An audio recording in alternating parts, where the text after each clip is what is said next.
Welcome to another edition of Gabriel Talks Football. My name is Aldo Gandia, and boy, oh boy, got a lot to talk about. We were going to talk about offensive and defensive line camp battles, but we decided to just target defensive linemen for today because it could get kind of complex or long if we were to tackle both sides of the line. So we'll talk about the defensive linemen. We'll talk about the controversy of the missed OTA because the NFL suspended the Bears for this one practice. We'll get the lowdown on that and all of the great advice and tips and information from Greg Gabriel. Greg, how are you, my friend? I am doing good. Good. You look good. Did you have a workout this morning? I have a workout almost every morning. You never miss one, huh? Well, no, I 5 to 6 days a week. I took off yesterday. I had to take my wife to the airport yesterday early. She's in Vegas, huh? Yeah, she's in Vegas. Last night I sent her a text. I go, it's 109 where you are. It's 54 here. And bring back some of that heat, but not all of it. And she called me this morning. She goes, I'm never coming here again. Now, our former neighbors moved to Vegas 2 years ago. Mm-hmm. And they keep, and she's going to stay with them for a couple of days while she's out there. And, they love it and they'd love us to move out there. But my wife does not like heat like that. And it's 108, 109. It's really it's been the hottest they've had so far this year. Yeah. But it's dry heat. Yesterday I said, Robin, it's 108 degrees, but there's 8% humidity. Mm-hmm. It's not like you're in, it would be hotter in Miami at 90 than it is 108 in Vegas. Does she golf? No.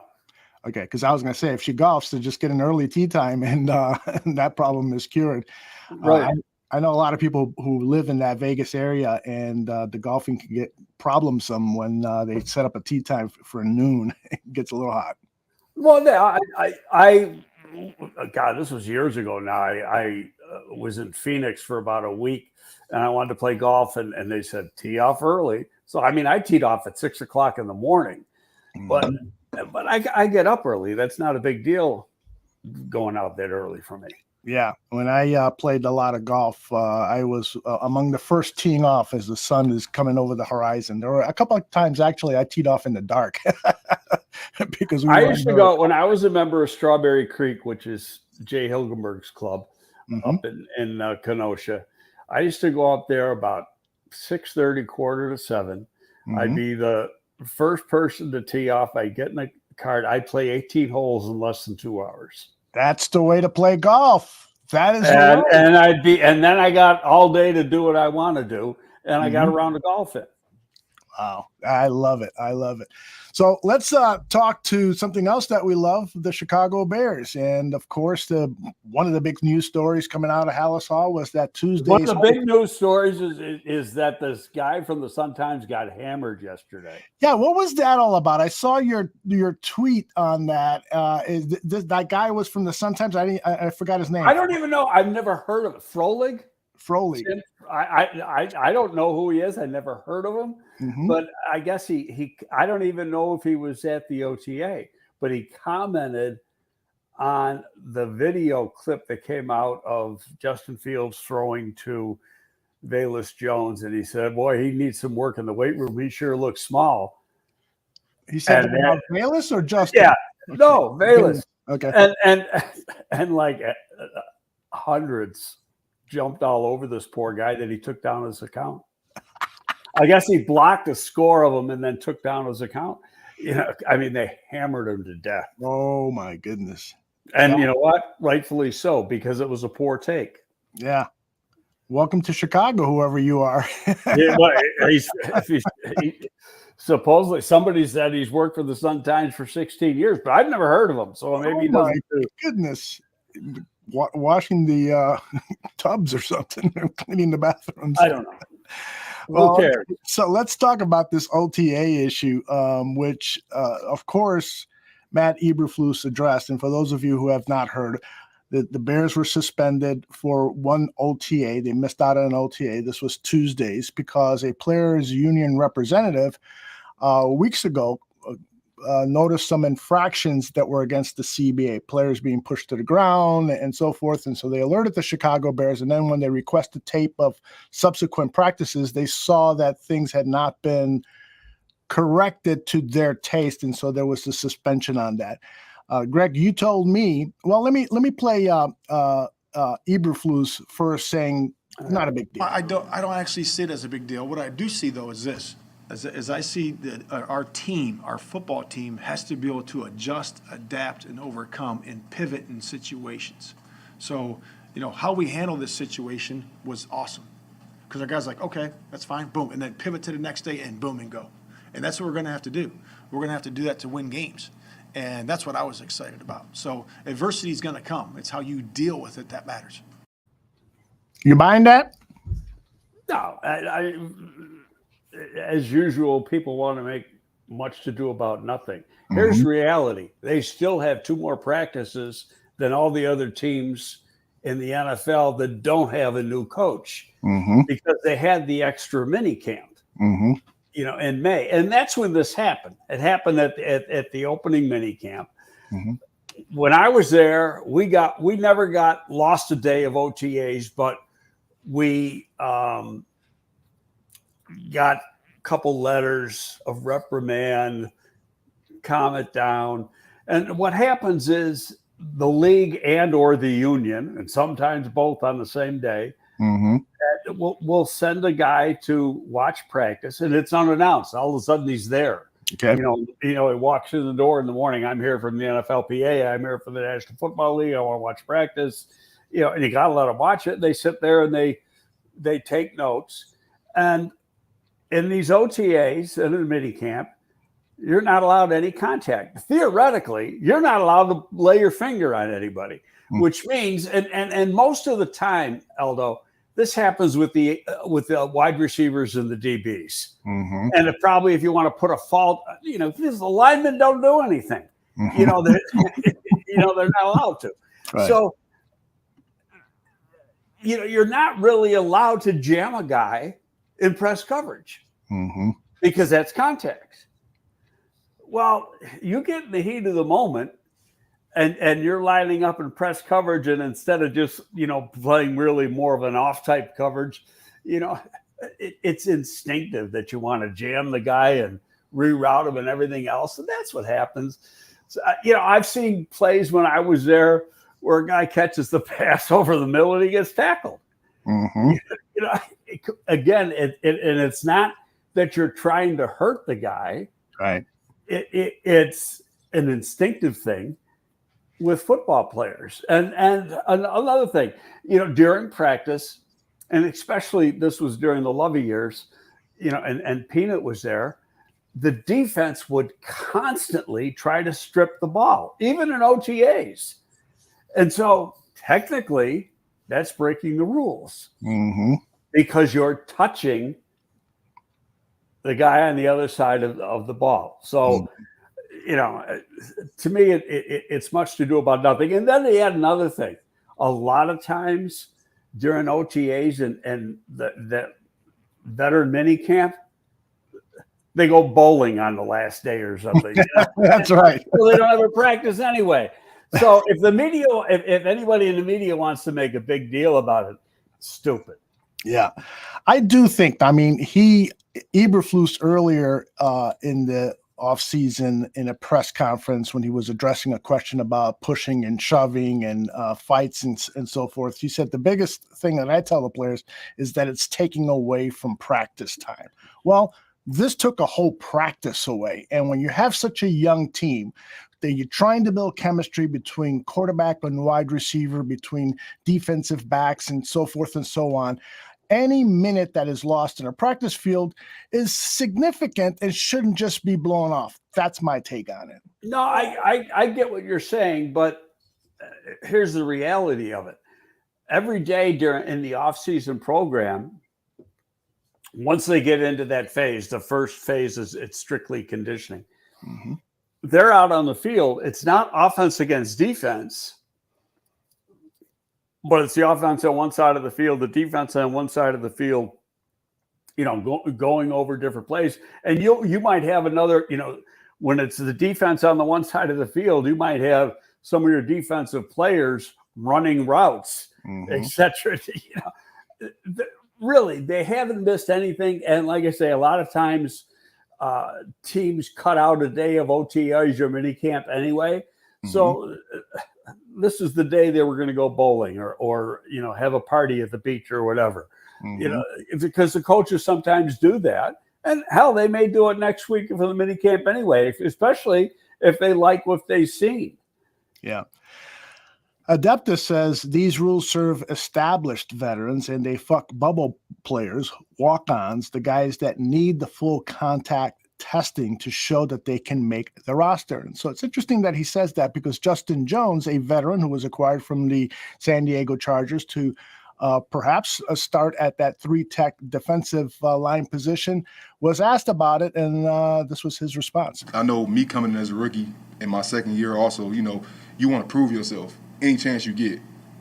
So I can't really fault players for going too hard or being overly aggressive, you know what I'm saying? Because this is your dream, you know what I'm saying? This is what you came here for. You came here to play football, so once you get the opportunity, you want to show on that stage, like, hey, I'm supposed to be here.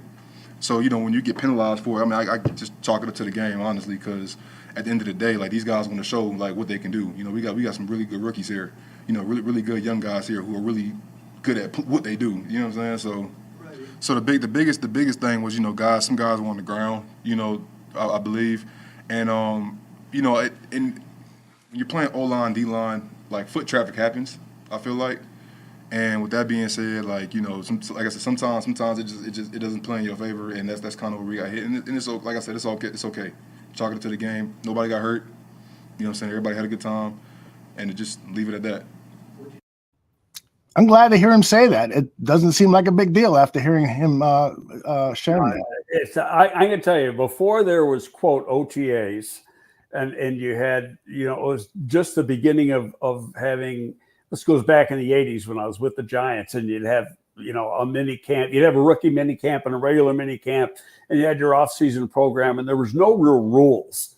So some teams were having full-fledged practices except without pads. Other teams were just working offense, and other teams just whatever. But until the rules came into play, teams basically did whatever the hell they want. And I remember we had a rookie mini camp, and the defensive line coach back then under Parcells was a guy by the name of Lamar Leachman, who I think is now passed.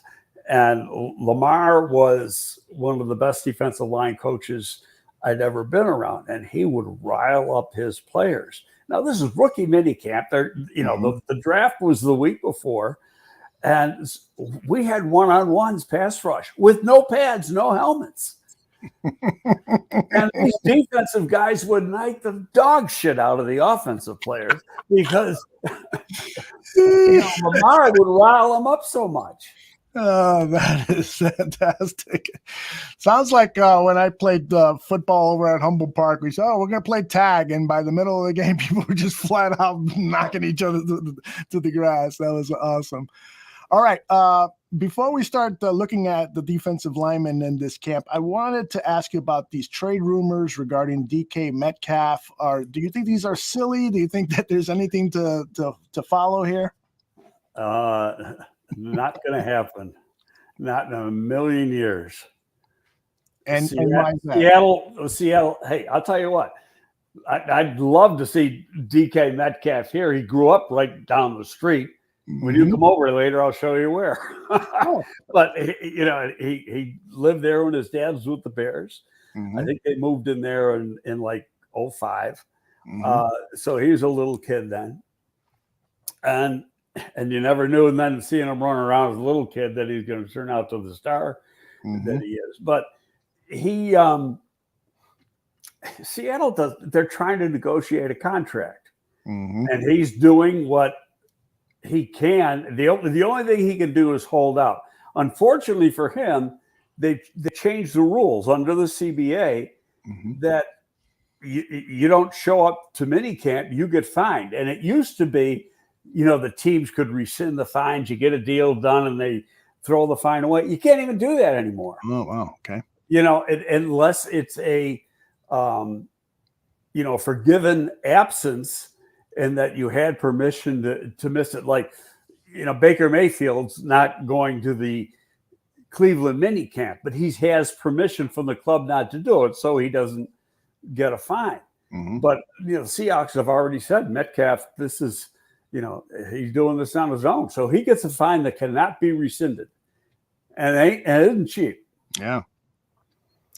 So besides that, there's the issue of compensation if the Bears were even interested in entertaining acquiring DK Metcalf. I mean, we're talking multiple draft picks and then bringing in a player who is going to disrupt the salary structure on this team, right?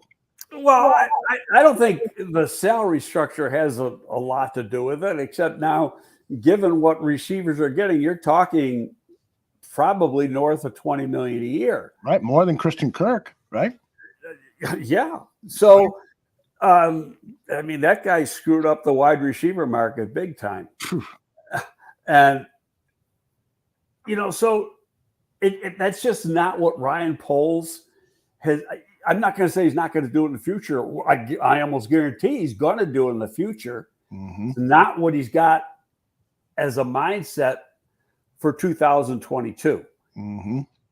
And I think he wants to find out, and Coach Flus is the same way, really find out what they have.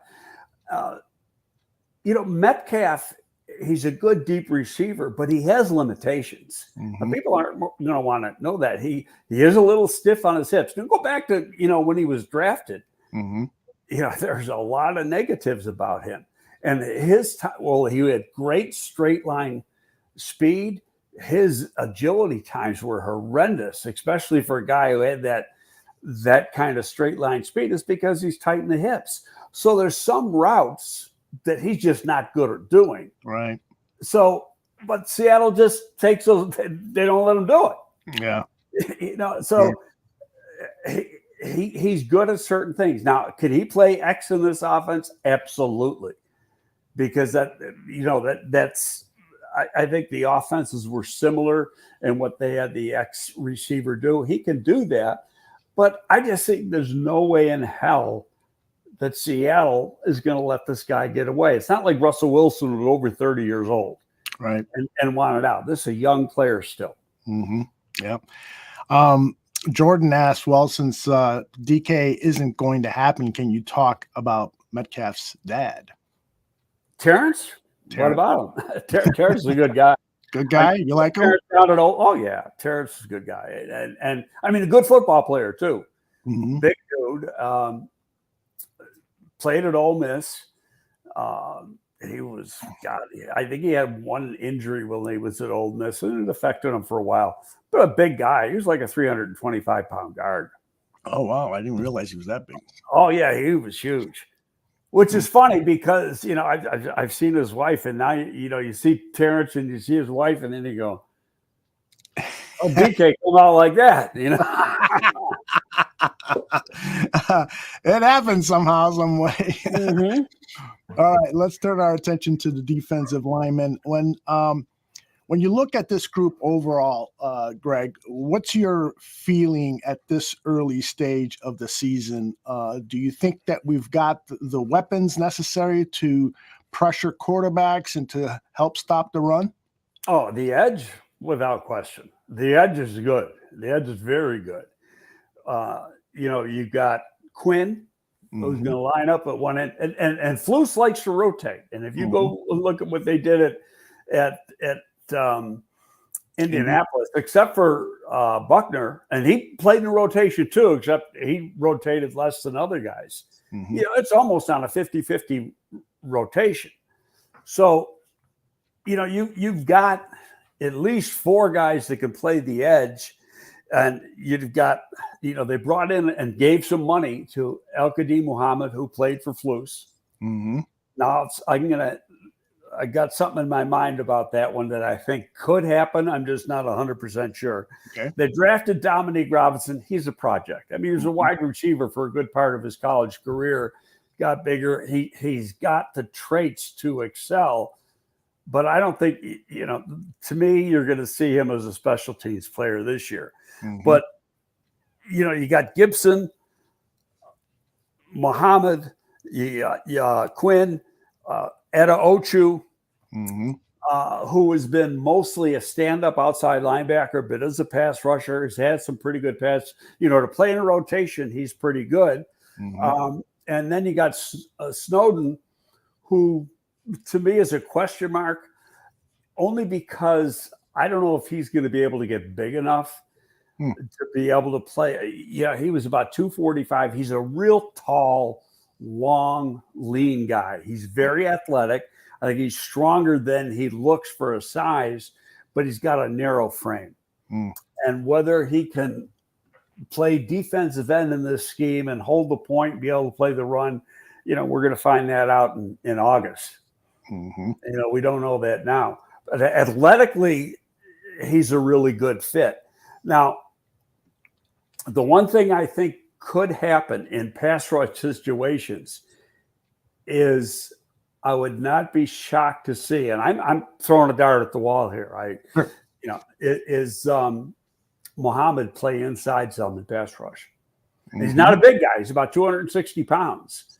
But in pass rush situations, there's a lot of teams that have been doing that. Put a smaller guy inside, and he really creates a lot of problems for guards because they just can't block a real quick, fast guy. And Muhammad is a quick, fast guy. So it wouldn't shock me because I don't think they have the answer right now at the 3. If they sign somebody, and I'll get into that in a minute. Okay. Ogunjobi was the answer, no question. He was an ideal guy, but he had a List fracture in his foot, flunked the physical, and they weren't going to go through on the contract. Now, I don't think there's something Poles said a while ago, like he didn't rule out trying to bring him back. Big said, well, I don't think that's going to happen. It's never happened before. Right. Well, just because it's never happened before doesn't mean it can't happen. Exactly. The guy's looking for a job. Yep. So even though he might not get the deal he had, Mm-hmm. he might, it really depends. But nobody's going to sign him until he can pass physical. Right.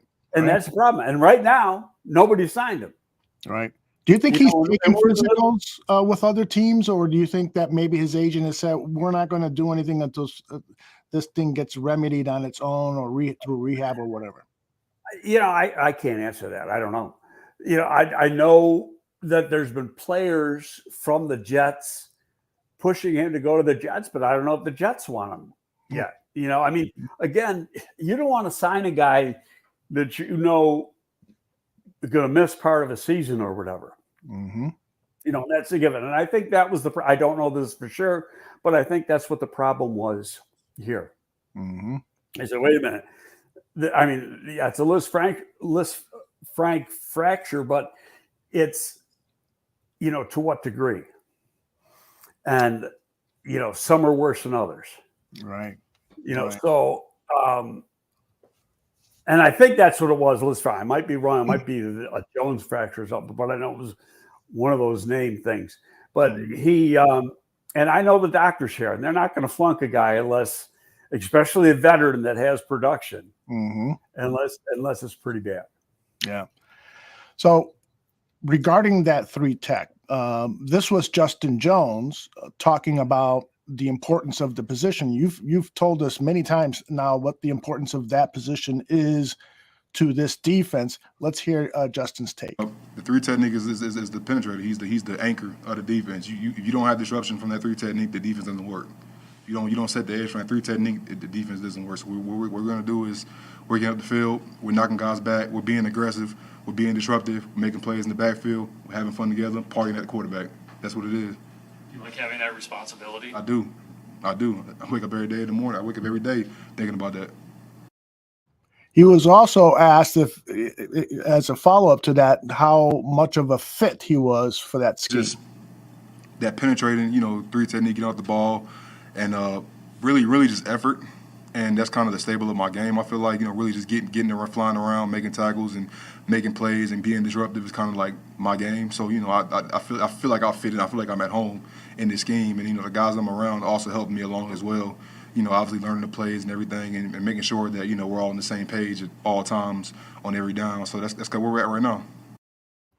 Now, you immediately, when the signing was announced, you immediately praised it and said that this guy could probably handle the starter's role at that position, right? Right, but you watch all the tape, and everything he said was 100% correct. Mm-hmm. Okay, but in watching his game, he's more, and he can penetrate and he can be disruptive. There's no question, but I don't know if he's quite the pass rusher that you want. That's why I think Mario Edwards is going to play a big role in this thing too, Mm-hmm. because he is a very good interior pass rusher. Mm-hmm. And what Jones does best is stop the run. Mm-hmm. Now he's athletic. I would not be a bit surprised that, I think he played at San Diego at around 305, 308. Mm-hmm. That, we've talked about this before, the strength program that Jimmy Arthur has taken over for the Bears. A lot of it's based on percentage of body fat that they get. Weight's involved, but it's really percentage of body fat. They get him down under 300, and as he drops 4 or 5% and body fat, and that automatically he's going to get a little bit quicker. Mm-hmm. Because he's going to be leaner. Does he have the skills? Yeah, no question. But you just didn't see it on the pass rush ability on a consistent basis. Now they rotated it in I was going to say San Diego and LA, That's what I said just earlier. like they're going to do here. But he fits the bill. It wouldn't shock me if they had. You see in some sub situations that you have Edwards and Muhammad inside, and Quinn and Gibson outside, Mm-hmm. and that'd be a bitch line they have to block. Yes, As far as pass blocking, mm-hmm. you might be able to run on them, but because you're going to be a little light inside. But Mm-hmm. as far as getting after the quarterback, they'll be able to do it. Yeah. Coach Eberflus was asked about. Does he have any concerns for Justin Jones in making the change from the Chargers defense to the Bears defense? No, I think it's going to be pretty easy for them because they played a lot of what I call under front. So they set their 3 technique away from the tight end. So he's been playing some 3 technique. So that to me, that's why we really recruited him and brought him here, is because we saw the visual evidence on tape that he could do the spot, so he's done a good job with it. It's in a takeoff position. I think it lends to his athletic ability, and he's just going to get better and better and better. So I didn't really see the jump because it was a 3-4 system. A lot of those guys are in under defense. So we really saw it on tape when we recruited him. So that's encouraging. And it was interesting that he says that they lined up with the Chargers. They lined them up away from the tight end. So is that a key for the 3 tech, is that you try to get them away from as much traffic as possible? Well, it's wide versus the strong side. And your nose tackle, who is not a true nose in this thing, he's very seldom playing over the center. Mm-hmm. He's usually in the gap, the guard center gap. Mm-hmm. And the 3 technique is in the guard tackle gap on the other side. Now, Jones, if you go back and you look at Chargers tape, he played a lot of that 3 technique. He also played the other defensive tackle, which would be, the nose or the 1 technique for really lack of a better term, because that's where they mostly line up. Mm-hmm. Interesting. Dwayne Corey has a question here, and keep firing your questions, folks. I'll be collecting them and send them to Greg here shortly. But Greg says, if you follow Quinn's career, he's destined to have a down year this year because he kind of goes up and down. It's a historical pattern. Should the Bears consider moving him? They would have moved him already if that was the case. Mm-hmm. And I don't believe in that. oh, he has an up year, so now you're going to have a down year. I think, that's circumstance or happenstance. Yeah. Situation. The way he played last year, there's no reason why he shouldn't have it again. That a similar type year this year. He's known for taking care of his body. He stays away from some of these off-season programs because he doesn't want the wear and tear of having to go through a practice every day. Mm-hmm. He's learned that, right? But he takes excellent care, of his body. And if you recall, his sister won a medal in the Olympics last year. Yes. So he's got to keep up with the family now. I mean, you got pressure there, when family pressure. It's the same thing I said about Equanimous St. Brown. Mm-hmm. His younger brother came into the league last year, had 90 catches, and I guarantee you, I'll die with this thought. Equanimous St. Brown is a better athlete and more naturally talented than his brother, and his brother caught 90 balls last year. Wow, look at that. I've studied both over over years. Now, his brother might be a little better competitor, but he doesn't have the talent. He's not as fast. He's not as big. He's not as explosive. You hear that, Don Burr of the Lions fans there? I'm sure he's going to write something up nasty. We've been asked about Angelo Blackson and what your thoughts are of his. I believe the writers asked if do you anticipate Blackson having a big year? I think he will play in a rotation. You're going to have the inside guys are going to be Blackson, Edwards, Jones, and probably Tonga. Right now, there's nobody else. I mean, you got a guy who's been on the practice squad, Locale London, who's from Illinois State or something. Who knows what he is? So right now, and I think Blackson can play that one technique in this scheme. He's got some quickness. He's got some inside pass rush. I don't think he can play the three. Now, it wouldn't shock me. And some of this is going to depend on how the front office and the coaching staff feel when they get done with the offseason program in another week. They go out and bring in another guy. And there are some guys on the street. Number one is Ogunjobi's still there, but part of that is he's got to be able to pass the physical. The next guy that really can play the three without a problem, very talented, but do they want him, is Sheldon Richardson. Who was with Minnesota last year. He was a first-round pick with the Jets. When he wants to play, he's a MF to block. Yeah, he's a load. I don't know if he always wants to play, but athletically he fits that three technique. Then there's a guy who used to be here, then went to Detroit. Now he's on the street again, Nick Williams. Oh, Big Nick. And Nick's an athletic guy who plays hard. That's a guy that's out there. Malik Jackson was with Cleveland last year. He fits the bill of being able to play that. Now, some of these guys are, they're not difference makers, right. But can they challenge for a spot? Because do they have the right people in here? And then there was one other name I put, but he's coming off an injury, and that is Darius Philon, who he was with the Raiders last year. I think he was originally with Denver. He tore in the last game of the year. He tore his patellar tendon. And, I know about the injury. I didn't know how long the rehab is. In fact, right before we did the show, I looked up the rehab. And so for normal people, it's 6-7 months. So he got hurt first week of January.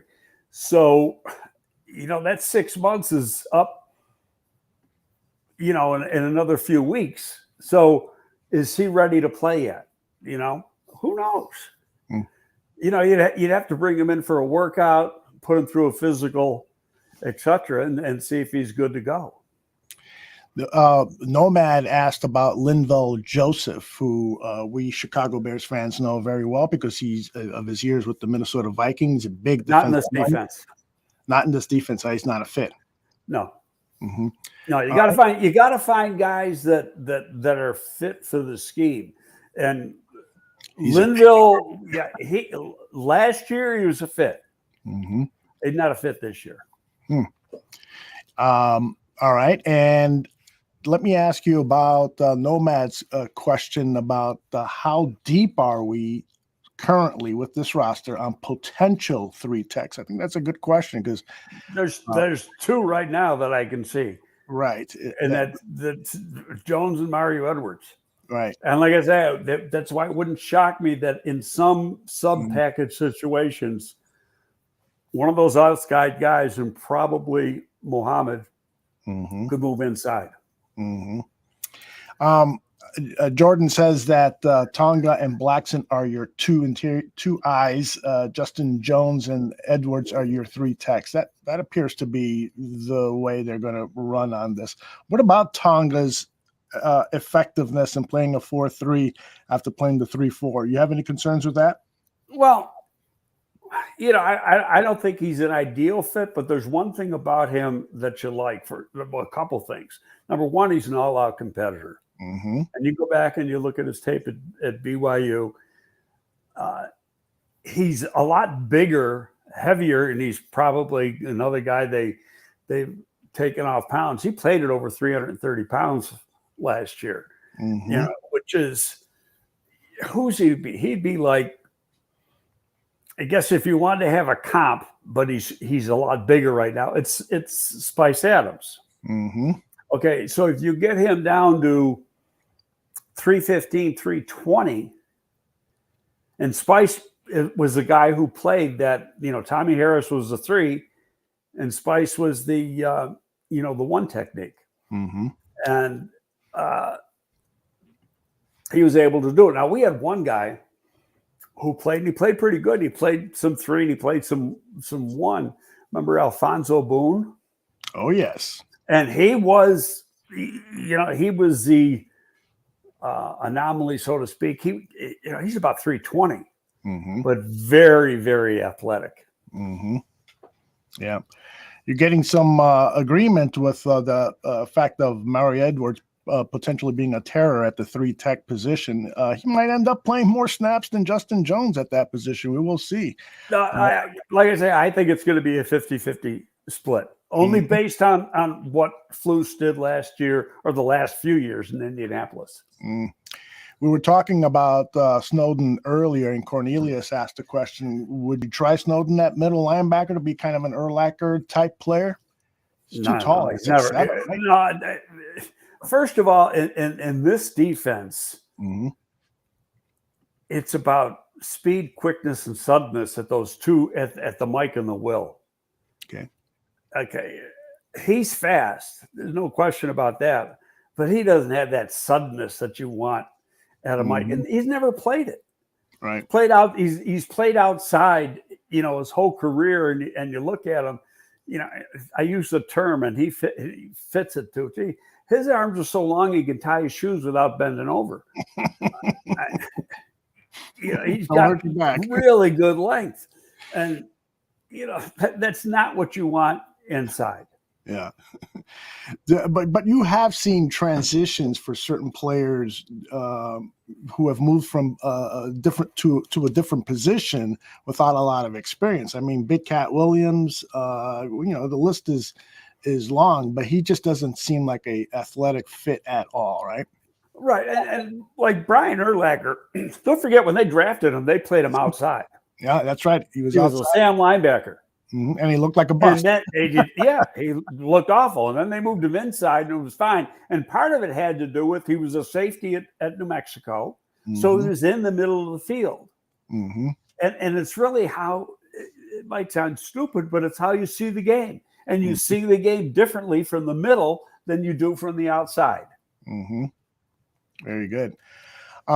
Yesterday, the Bears started for their practice Braxton Jones at the left tackle position. What can we or should we not read into that?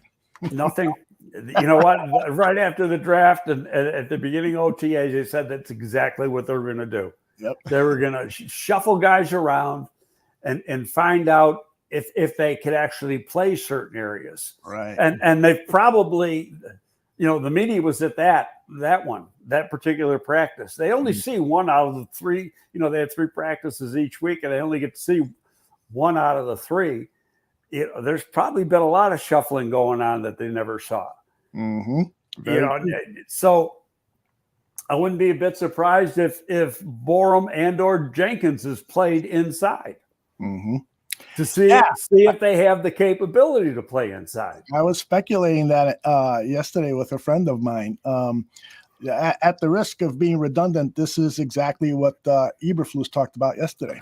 We said, hey, we're going to move guys around and shift guys around. So it's the halfway point for us, right? So, we had 6 practices, and then we got 6 or 7 to go at that point when we made the switch. And we wanted to change combinations. And that's not the only combinations we've changed, from tackle. We've moved some receivers around. Some guys are playing X, some guys are playing Z. We adjusted some guys on the defensive line. So we've done those things just to really find out, have a true evaluation of what's the best fit for us going forward in the training camp.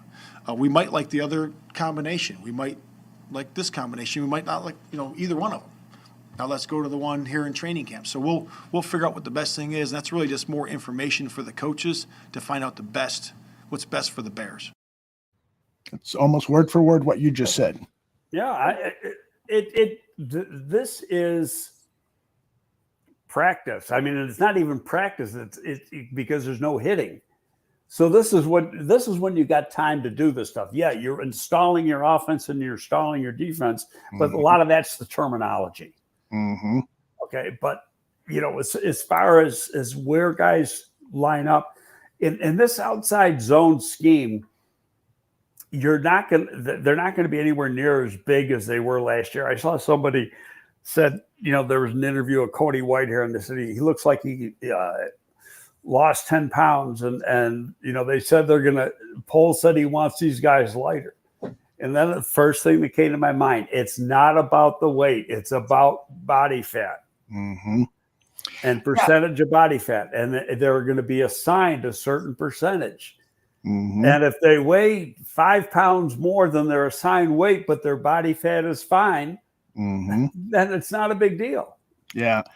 Yeah, it's funny that you mentioned that, because just yesterday on the Mac and Reed show, they were talking about the players coming in and the way they phrased it, Ross Reed phrased it in better shape, and that it might not be the exact correct way to say it. It's just that they're leaner, and what you have been preaching is to make sure that they're not losing power, that they are getting faster and quicker, because that's what this outside zone offense requires from the offensive lineman. But you expressed a concern several episodes ago that you don't want to get these guys into a position where they can no longer set the edge and handle bull rushers. Right. No, it's you want to increase strength and power, lose fat, so you have good weight. That's what I'd like to do too. Jordan, it ain't easy. Tell me about it. Jordan has a question. Do you believe defensive coordinator Alan Williams, and by extension Flus, rotate both Eddie Jackson and Brisker to keep defenses guessing, or strictly move Brisker down into the box? In this defense, you don't see the safeties down in the box that much. Can you? Yeah, but do you? No, they're mostly deep. Now they might do some mixing up. Again, I've said this before too, that where Lovey's defense was, and I hate the word Tampa too, because it says it's a predominantly zone defense. And when it started out, that's what it was. Because in Tampa, they didn't have the guys who could play press man. But it really, you play to the strengths of your players. Mm-hmm. And if you got guys who can play press man, that's what you're going to do. Yeah, you're going to still mix it up and throw in some zone. But Flus does a lot more with the scheme than Lovey ever did. Mm-hmm. You know, I remember I've said Lovey's 101 and Flus is 303 or maybe 404. Mm-hmm. Yeah, but I do think that there is going to be a myriad. You said it, that it's not exclusively a cover two. And so we'll see Brisker in the box because that's one of his strengths, his tackling, and is not, and as we've gotten reports that he's been very adept at the peanut punch and creating turnovers and stuff. So I wouldn't be surprised if we saw Brisker playing in that box more often than anticipated. Well, you know, go put some Indianapolis Colt tape on and see how many times the safeties were up close to the line of scrimmage. Mm-hmm. You know, that doesn't mean they're not going to support the run. Sure. You know, it just how they line up at the snap, and then what they do. What you want to do is disguise what you're doing to the best of your ability. Mm-hmm. So the preset reads, the quarterback comes up and he sees how the defense is lined up, and he's thinking one thing, and then you do something entirely different once the snap of the ball happens. Mm-hmm. Interesting. Okay. Dwayne Corey wants to know, how deep was this recent draft? He thinks that it was like combining 2 or 3 years of guys available after round 3 that normally would not have been there. And I think Dwayne is right because of the pandemic. There were a lot of players who held out until this most recent draft. So it was a very deep draft, wasn't it, Greg? Yeah, the top part of the draft wasn't necessarily right as good, but the depth, your day 3 was stronger. Mm-hmm.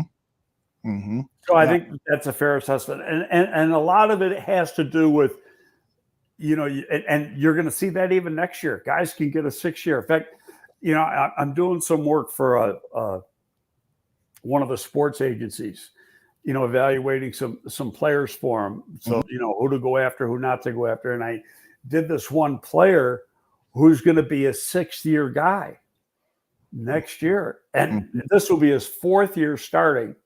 And he grad transferred out of the place he was at last year. And I don't want to say the school or the player. Sure. But my first thought was, why the hell didn't he come out last year? At worst, he would have been the 2nd-round pick. Mm-hmm. You know, but maybe he wants to move up to a 1st-round pick. But you're going to see that a lot really over the next 2 years because that 6-year option is going to go on. Anybody who was on the team during that 20 season and either opted out or whatever, they could take a 6-year. The NCAA gave him an extra, used to play, you know, you had 5 years to play 4. Mm-hmm. Well, now you got 6 years to play 5. You're getting an extra year to play. There you go. All right. Dwayne has another question. He wants you to evaluate Jeremiah Atoshu. I know you were excited at the signing last season. His season was cut short by injury, but he's still on the roster. What are your expectations for? Actually, when he got to play before he got hurt, he played pretty darn good. He was part of that rotation. He has been good as that 3-4 outside backer, moving up as a pass rusher. In passing situations, so playing the edge, but he's never played strictly the edge that he'd be doing in this scheme. And he said so himself the other day, but he also said, that he thinks this defense fits his skill set better, even though he's never done it. And he's had to drop into coverage and stuff before. He said he thinks this fits his skill set even more than all the ways he's been used in previous years. You know, that remains to be seen. Guys are always going to speak very positive. Yeah. So we'll see what happens at camp. But I like the signing when they got him. The only thing I didn't like is I thought he was overdrafted. And I remember having a discussion. I was working for National Football Post when he was coming out, and Eric Galko and I did a podcast. And Galco thought he was a first-round guy. Oh, And really? No. He ain't a first rounder. He's a good player. He just wasn't a first rounder. Yeah. That's great. There was a soundbite from Eberflus yesterday that I want to share with you and our listeners. Mark Potash asked him about how big of a significance. It sounds like a silly question, but the response is a good one here. How significant is it when the players put the pads on? So, I've been in this a long time, and I've seen guys, man, they look great all the way through this part of the year, and then the pads come on and they stay on, and it's like pad number 4 or 5 in training camp, and then all of a sudden you see a guy slide. It's just because of the physicality of the game. Some guys are really suited to that, and those are the guys who succeed in the NFL. The guys that are not suited to that, they have a harder time, having that long success. How true is that, huh, Greg? That's very true. Nobody ever made the team running around in shorts. Even though you like what you see. That's right. You go, oh, this guy might have stole one here. You get all excited, and that's funny. You get that early erection, and then you get to training camp, and it becomes limp because they can't hit anybody, or they can't play with pads on. Yeah, right. Do you recall a player in your past, and perhaps you may not want to mention a name, but I know. When you ask me questions like that, I need a day so I can just sure. Because off the top of my head, no, but it happens all the time. Mm-hmm. Guys look great. That's why a perfect example, the combine. And you see a lot of these draft analysts. Oh, he moved up to the first round. Running around? He didn't play football. He didn't play football at the combine. He ran around. That is funny. That's what I'll tell you. One of my pet peeves. He follows college football. The ratings. What do you want? Recruiting analysts. Mm-hmm. And they a lot of these. They have these camps that go on almost weekly, in different sections of the country that Rivals puts on and 247 puts on and whatever. Now there's another group called On 3. And they invite all these kids to come and they show, and a lot of times their rating goes up and down based on what they do at those camps. It ain't football. I know, that's weird. That is weird. They're running around in shorts, so they're showing they're an athlete. Yeah, but can they play football? Carl Lewis could run real fast, won a lot of gold medals. They couldn't play football. Couldn't play football. Yeah. Yes. The 49ers signed, remember Ronaldo Nehemiah? I was just going to mention Ronaldo, the Olympic sprinter. Ronaldo could run fast, and he could jump far. He couldn't catch a ball. He couldn't. And he couldn't take a hit. I was just going to say that too. He shied away from. That's, I think, one of the reasons why he couldn't catch the ball is just he was afraid who was going to hit him as soon as he made contact with the ball, or even before. There's a Hall of Famer who didn't hit worth the damn. His name was Deion Sanders. Mm-hmm. That's right. The next time he hit somebody might be the first time. But we love you, Deion. He's a great player, but he wasn't a physical player. No, he wasn't at all. There's plenty of tape as evidence to that. Adam Rank, who is going to be a future guest here on the Gabriel Talks Football Show, says that Velus Jones will be the Rookie of the Year. What do you think? Thoughts on that? I think that's way too early to say that. I'll tell you that I'm sure you saw all the clips. Mm-hmm. From yesterday, and there was one where Jalen Johnson has a breakup on a throw to Velus Jones. Mm-hmm. Yeah. And I think Fishbane said, and this was the great play that Johnson made. When I looked at that clip, the very first thing that came to my mind was, he got beat. That was a bad throw. If that throw was where it was supposed to be, out in front of Johnson, Jalen out in front of Velus Jones, rather, Johnson never would have got his hand on it. Mm-hmm. And I don't know who in that particular clip who was throwing the pass, but the pass was here instead of here, and it was like an out type route. And so, if you throw that where it's supposed to be, and the difference might have been just a yard, that play never gets made. But just to pop to mind, what it showed is Jones' ability to separate. He had separation on that particular play. Padded practices don't start till late July, and actually, that's probably not. I don't know what day camp opens, but you got to go through. They've changed the rules this year. That's right. I forgot about that. We did it in the XFL, and it's pretty good. We had a 4-day ramping up period. I think the NFL is going 5 days because they got more time. So your first 5 practices, you might put pads on to get used to running around in pads. And I don't know what the rules are for that because that's a new rule this year. But there's no contact. So it's pretty much what you're doing right now. Yeah. And which results in poor tackling during the season and sloppy play. I think we can all agree that the quality of football has diminished in terms of some of the basics of the game, and that's because players aren't hitting, and that's because the CBA has limited the amount of padded practices and hitting. I'll tell you where I'm going to disagree with you a little bit. Please. They changed. This really isn't a bad rule. Don't forget now, these guys, next week, the offseason program's over. Right.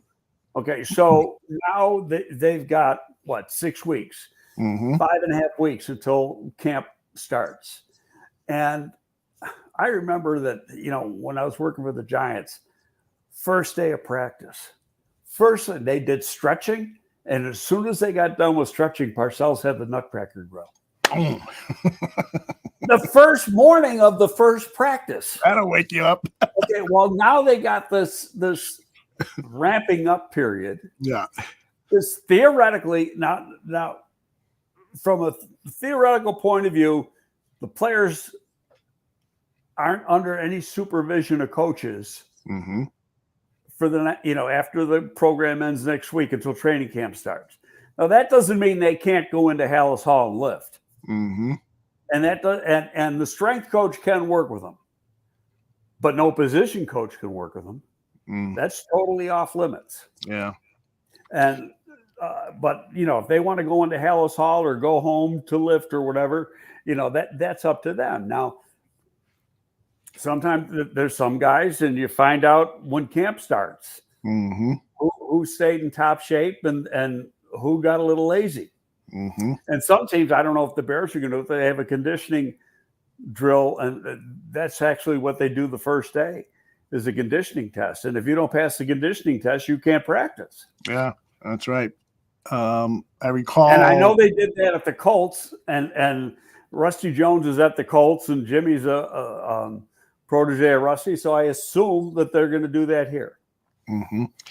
Well, Eberflus has said that all of the players have showed up in good shape, that they're running, and so he's seen no issues with that, and that is good news because you got a lot of hungry football players who want to impress and are hustling. So that's good. Here's the other thing I want to mention. They have this ramp up period, so in theory, it looks like you're taking away contact.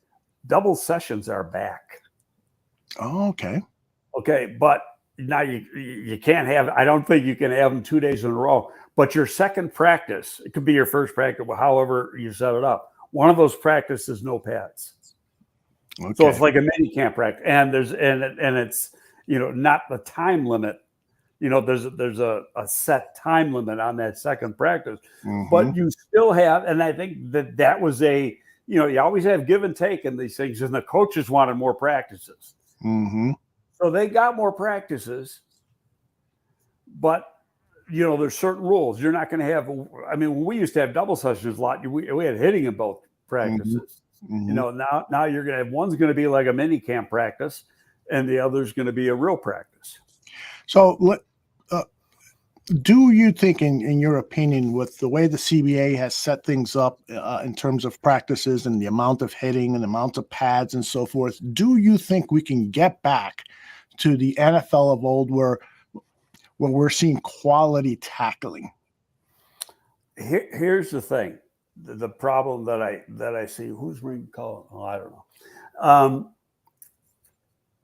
It's that and part of it's the coach's fault. Coaches will say it's a CBA, but reality, I think it's more on the coaches.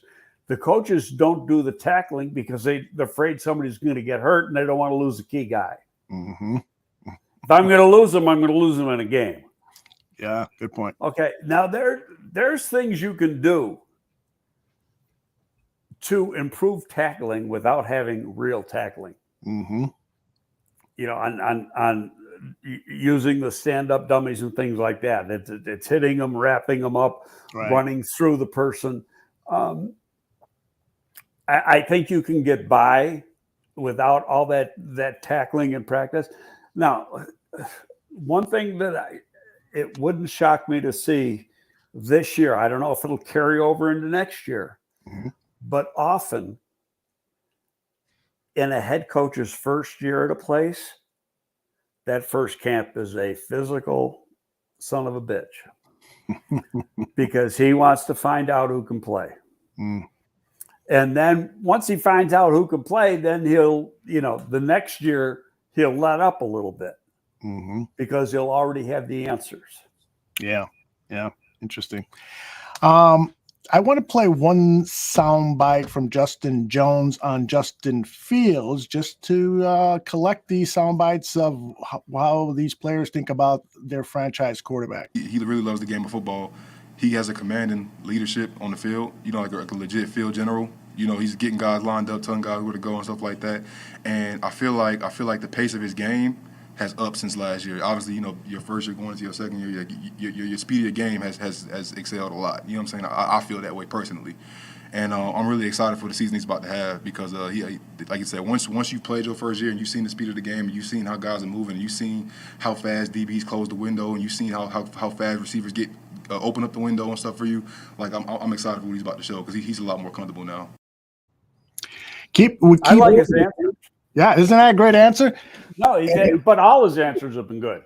Yeah, he has. I like Justin Jones a lot, the way he presents himself, his thought process, and so forth. And it's great to hear player after player is basically saying the same thing about Justin Fields. He's a leader. He takes command. He knows this offense. He's telling players and he's telling them in a professional way, you need to line up here, you need to do this, you need to do that. So that's encouraging. No, we'll find out in another 6 weeks. Yeah, exactly. When the bullets fly. But it's I think it's been all been positive. But I'm me, I'm always positive. The glass is always half full with me. Yeah, you have. There's been people in the chat room who have been saying that they really enjoy listening to you because we get so much negativity on some of the radio shows that are popular. Well, and the writers, they're so damn negative. Yes, they are. Jordan has a question. What are your thoughts on Gibson moving back to 4-3 after having to adjust to 3-4? Any expected ramp-up period needed? Also, because he's a former outside linebacker, will he spot dropping on fire zones? Well, I can't answer the last part of that because that's going to be up to how Flus is going to do things, within the framework of the defense. I don't think for the edge guys there's a big difference because you go back to last year and at least 75%, and I think it was over 80%, they were playing in sub package, which meant the two edge guys, whether it was Khalil Mack and Quinn or Gibson and whoever at Ochu last year before he got hurt. So those guys were playing defensive ends. Now, they might have been lined up on their feet, but they were playing at the line of scrimmage. And, I think they're going to be more three, to have their hand in the dirt Mm-hmm. than they did last year. But what they're being asked to do, really, it's going to be pretty much the same thing. Yeah. I don't see the difference. I think people try to say there's a big change. It's not. But he because you go back and look at Tulsa tape, he played on his feet in Tulsa. Mm. He played on his feet. He played with his hand in the dirt. Mm-hmm. It depends what was called on a particular play. Mm-hmm. He Nomad, I think it was, just said that, Matthew Fuchisi just said that he thinks Gibson is going to have a breakout season. I tend to agree with him. I think that this defense could really suit him very well, and the type of aggressiveness that they're playing with.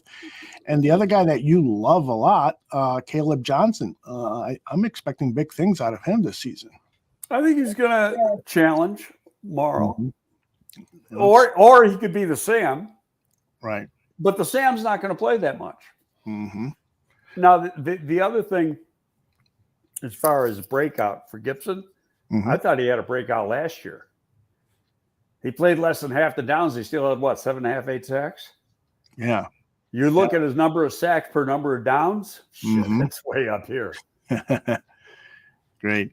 Dwayne says, on this defensive line, who is the guy you think might flourish the most in this new scheme? I don't think I can answer that yet because we got to see live contact. One name I think is going to jump out, I've been saying it all along, is Mario Edwards. Mm-hmm. Yeah, I'm with you. It would be interesting that's one of the first things I'm going to watch during preseason games is to see how much Edwards plays that 3-tech and how effective he is, because you've really been hyping him up now for weeks, and it'll be great to see him fulfill that promise. Got another question here. Greg also asked, do you think this defense could potentially be a top 10 defense by the end of the season? Why not? Yeah, why not? Absolutely. Not a lot of difference, but the secondary is better than it was, at least on paper. Yeah. And the main person they lost was Khalil Mack. Mm-hmm. But the reality is, Khalil missed a lot of time last year and the year before. He only practiced about 5 times during the season the year before. Yeah. You can't be super effective that way, even if you're a superstar.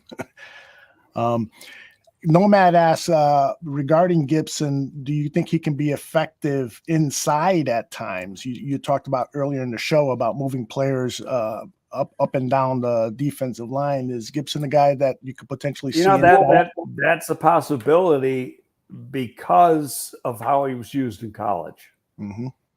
So, and I didn't think of it until you just presented it to me. Mm-hmm. And I kept saying, wouldn't surprise me if Muhammad, because I think Muhammad has lined up inside in sub packages for the Colts. Yeah. Not a lot, but I think he's done it a few times.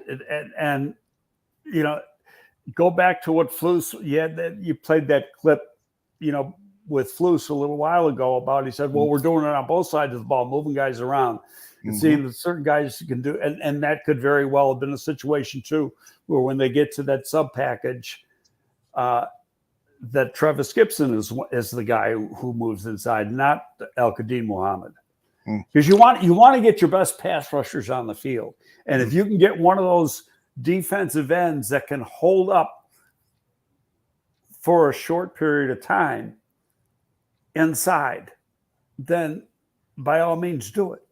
Because it's a chess game, and that you want to attack the weak point of the offense with a strong point of your defense. And generally speaking, your interior offensive linemen are the weak point of the offensive line. As compared to the tackles and a lot. So you want to get some pass rushers with a quickness that those guys don't normally see. And that's one of the advantages, I think, of this defense, because you don't have, the elephants aren't playing in this scheme. So you're playing with a lot more athletic, more quick guys. And so I think it makes it easier when you want to do a situation substitution. It's easier to put a little bit smaller guy in there because he's going to create, a disadvantage to the offense. You got a nice compliment from Dwayne Corey saying he could listen to you all day. And he says, you are the NFL. And so I'm headed over there to take some pictures of you for some promotional stuff. So maybe I can submit a picture of you and the NFL will change their logo and have you on the logo like Jerry Wesson with the NBA. What do you think? That'll be the day. Pepe Silva says, what did you think about Braxton Jones when he came out of the draft and you got a chance to look at some tape of him? I thought he was going to go in around the 4th round. And the only reason being was that he was really an FCS level kid. But he goes to the Senior Bowl and he more than held his own. So that's the first thing you look at. Okay, if he's jumping up in competition. Can he play against the big boys and hold up? And he did. And you look at the Bears O-line coach, when they asked him about him, the first thing he said, he's a natural pass protector. That was the first thing out of his mouth. And what's the most important thing that a tackle has to do? It's pass protect. In this NFL, absolutely. Yeah, so he's got long arms. He's athletic. Like most college guys, especially guys coming from smaller programs, you got to get a little stronger. And his bench was fine. I think he did 24, 25 reps at the combine, which means he's a 400-pound bencher, which is fine. But the power's down here, in your hips, and that's your hips, your thighs, your ass. That's the area that these guys got to really strengthen coming from college into the pros, and they will. And it's not necessarily going to happen overnight. If he's conscientious in the weight room, it'll happen. He might get, but since he started here until training camp, because they're going to go home. Jimmy's going to give him this is what you got to do. This is what you're going to do every day. This is Monday, Tuesday, Wednesday workout. They're going to have assigned workouts that they're going to do as far as lifting. And, the guys that have that want to them, they're going to do it every day. And by all indications, Braxton Jones has that want to. All right, I want to close the show by talking about a different subject. This LIV Golf Tour, the Saudi-backed golf tour. There's been a lot of controversy behind it. You're one of the guys who feels like perhaps the media is being too harsh on the players who have elected to play in that golf tournament. Yeah, it's like they're in that cancel mode. That unfortunately is what, and I don't care what side of the aisle you sit on, that has been something that's been going on, say, the last 4 or 5 years that I hate. And I don't know if you saw the clip. I saw it on Twitter yesterday, and that's when I texted you. It was from Justin Thomas. And he really did you see it, by the way? Yes, I did. Yeah. Great answer. Great answer. And he just said, hey, look, am I going to do it? No. Do I like that they're doing it? Not necessarily, but it's their life. They can do whatever the hell they want to do. Right. They got, and that's what I think. Phil Mickelson's getting $200 million guaranteed. He's 51 and a half years old. Where's he going to get that playing on the PGA Tour besides nowhere? Yeah, exactly. He's made the second highest amount of money, earnings on the tour, and he's still like 30 million behind Tiger, and he's 51. He's never going to get that ever. Why shouldn't he do it? Yeah, I'm with you. There's only one player on the PGA Tour that in prize money has made $100 million. That's Tiger Woods. Yeah. Well, the PGA Tour is not happy. This just out. Well, I know they suspended the guys who are playing the LA. I'll tell you what. And Greg Norman had a comment, and Greg Norman and some of these players that have switched. And I don't care about the politics of Saudi Arabia, because I'll tell you why. Do you know how much money they got invested in this country? Mm-hmm. And people don't care about it. So you're being hypocritical if you're talking about one particular thing, because it might be hurting a sport that you like to watch. So it's changing the game. But here's the reality. The reality is, and Greg Norman has said, and I'm not necessarily a Greg Norman fan, but he said, we got some damn good antitrust lawyers that are ready. If these guys want to challenge the tour to be able to play on the tour, that are willing to take up the fight. Well, go back now to the other sports. Has the players ever lost a free agency court fight? No. Oh, yeah. Right. And I think if when you look at the other sports, football, basketball, baseball, and now you bring in golf, I don't think this tour's got a leg to stand on. Well, it's going to be interesting how that plays out, and we'll see. Well, just out of curiosity, what's your take? Well, it is a tough one. There have been players who have said no, like Jack Nicklaus was offered a hell of a lot of money, and he was offered $100 million.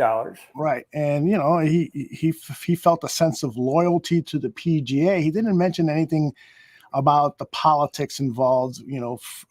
Most of us know that. But here's the thing, and not that I'm interrupting you. Jack Nicklaus is the PGA Tour. Yeah, he is.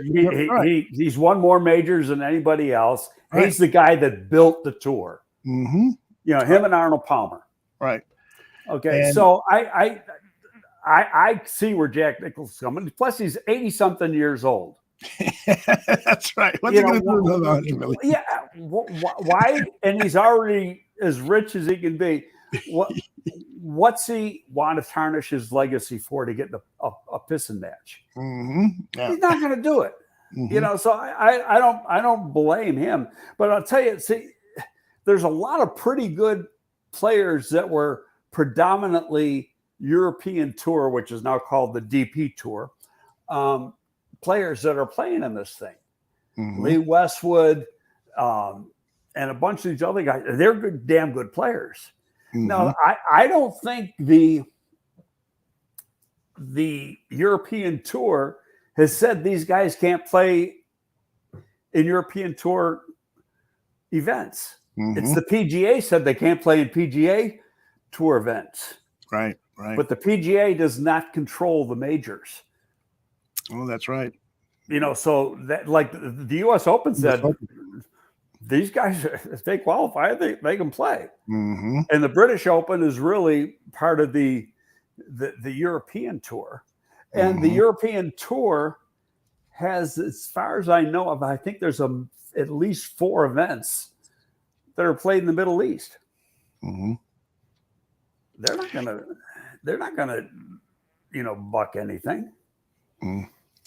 Yeah, the one thing that is troublesome is we know about the political aspects. As Nomad said, we know that the head of their monarchy did hack up an American journalist, and morality is different for different people, and it's like a Picasso painting. It's all over the place. It can be interpreted many different ways.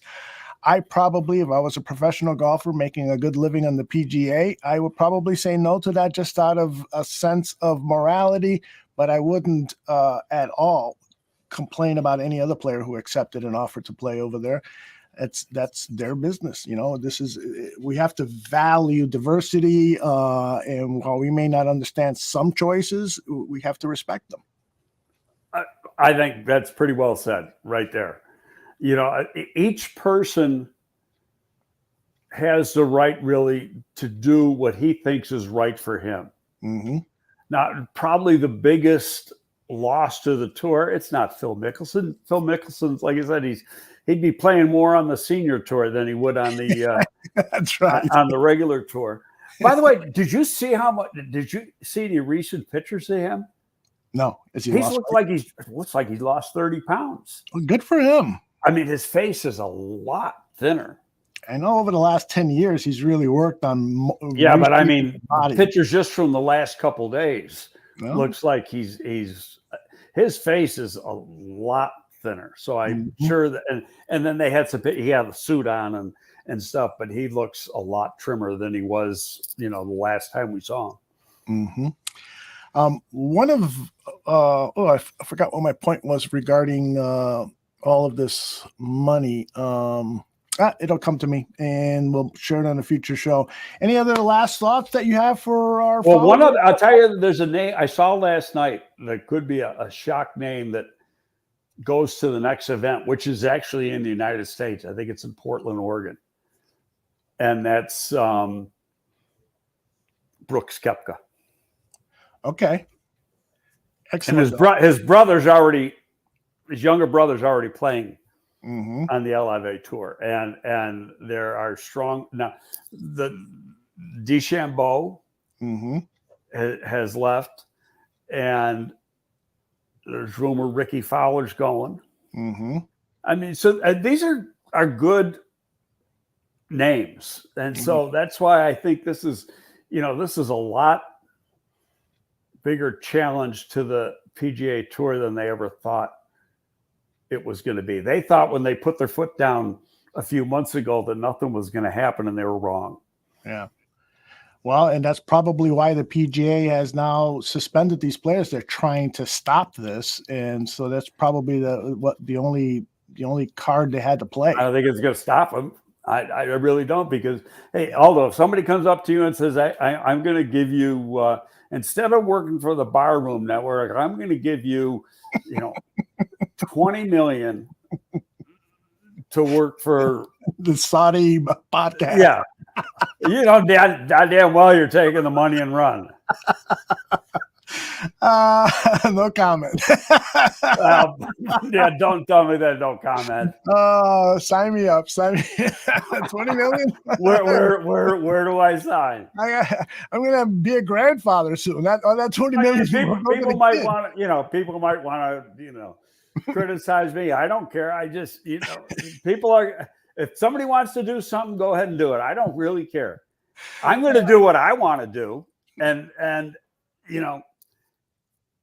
usually I think I got pretty good morals, but I'm not going to criticize somebody for doing what they want to do.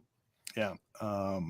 It's tough. And, and like I said earlier, morality can be interpreted in so many different ways. And the fact is that the U.S. government does a lot of business, as you said, Greg, with the Saudis. And so it starts at the very top. If you really want to set an example, then call your politician and say, let's stop doing business, and then watch the oil prices go. Oh, they are, quote, an ally. Right. That's right. A lot of people are upset about gas prices, but also support the U.S. government helping the Ukrainians against Russia. Well, you know what? Part of the reason the gas prices are so high is because we're not accepting foreign oil from Russia anymore, and so that affects the gas price. So you can't complain about the gas price without saying, you support. If you're saying let's support the Ukrainians in their fight, so it's complex. And better left for smarter people than us. And by now, everybody who's listening is turned off because of that. I don't want to hear that shit. But yeah, I see our numbers dropping like the temperature in December. Our numbers are going lower and lower. Okay. But really, any final thoughts? Next week, the Bears have a mandatory workout, so everybody's got to show up. Do you have any concerns about players potentially not showing up, or what are you looking forward to most? No, I don't think anybody's in a contractual situation where they would try to use that, to make a statement. Yeah, I agree. That's a good thing. Are you? I think that their overall attendance has been pretty damn good. Mm-hmm. Are you concerned about the Roquan contract situation? No. Good. Number one, they can always tag them. Mm-hmm. Oh, that's right. I keep forgetting about that doggone tag. It's expensive, but No, I don't know if it's that bad for a linebacker. And it depends. Where he plays this year. If he's the Will or the Mike, could have.